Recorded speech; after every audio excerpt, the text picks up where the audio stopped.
Okay, so this is another one in the series for rehabbing a shoulder, potentially after surgery or injury or just pain pattern or weakness or whatever it may be. But you just want to be mindful of any factors as far as protocol and anything. Be paying attention and following any directions that were given to you by your PT or surgeon or doctor. Okay, so here's a TheraBand. So we're going to think about moving through different planes of motion here. So this is the easy or simple version because you don't need to affix this to anything. You can just simply use your other hand to a point. Certain things you might need to fix it to something else, or use your leg or something along those lines. So the first thing we're going to do is we'll say this is my affected side here. I'm going to use this other arm that I can move more freely and presumably does not have any issues with its own. If it does, you're definitely going to want to use something external to attach it to. It just makes it a little less convenient. But for now, I'm just going to assume that that arm's okay.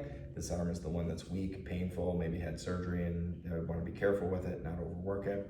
So I'm going to think about progressing these things depending on how well I can manage against resistance in different planes of motion. And certain ones we're just naturally stronger and sturdier with. So, and again, it depends on what's injured and if you had surgery and things like that. So we have more of like this flexion plane, which we think of like the biceps, okay?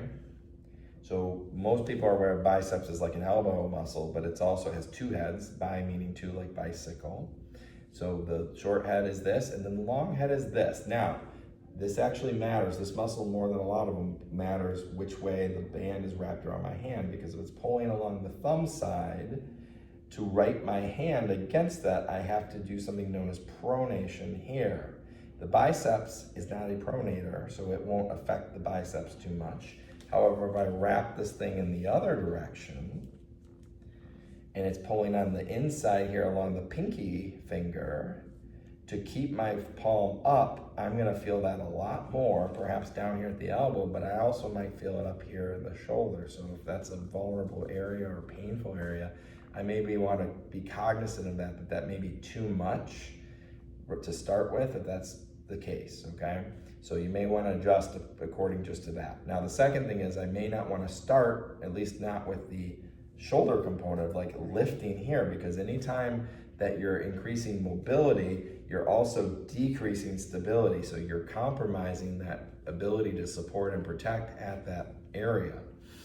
So if that's sensitive or delicate, I don't want to go right into too much movement against resistance, because it's not going to be able to keep up with that and it might actually hurt myself. So keep those things in mind. Now, the next thing that I'm going to want to do there is I'm going to want to not jump into the movement, but instead maybe pull up a little bit and then hold it there. So I can adjust to where I feel comfortable, or maybe move this hand up a little bit so it's not as much resistance. So I can adjust the resistance with this, how close or far this other hand is, how much length of cord I have here or whatever. But I'll get to where it's kind of manageable and then hold it. So instead of doing, curls or curl and lifts or like a uppercut motion, I can just hold it in the desired position and then just, make sure I've got my body anchored and supported, pushing through my heel, engaging my core, lifting my chest. And then I can take this other hand and actually pull back and in like this. So instead of moving this, I'm actually stabilizing against an oscillating tension, which is going to challenge it as if I'm doing reps here.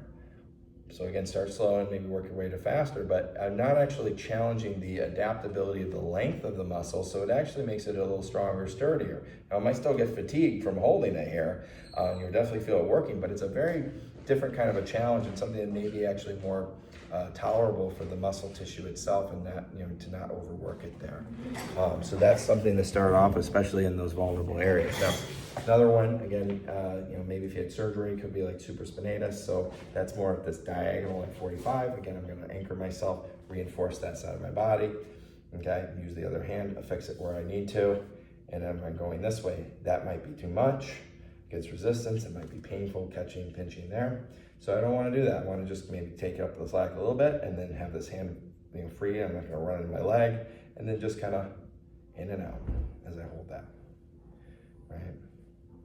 Okay, next up, abduction. This is one where it might be a little tricky. Certain positions, but you know, you're kind of moving on a swivel here, on a pendulum. So you will technically get some abduction just by pulling out to the side. So I can do it this way. It's on a circular kind of motion of plane there. So I can work it this way. And again, hold, pull, or hold and pull, or do both if you feel comfortable to do that, okay? Then that brings us to transverse abduction, which is, again, maybe grip here might affect a few things. So wherever you feel like your grip is more here. So usually like palms down, knuckles up is a good one for deltoids.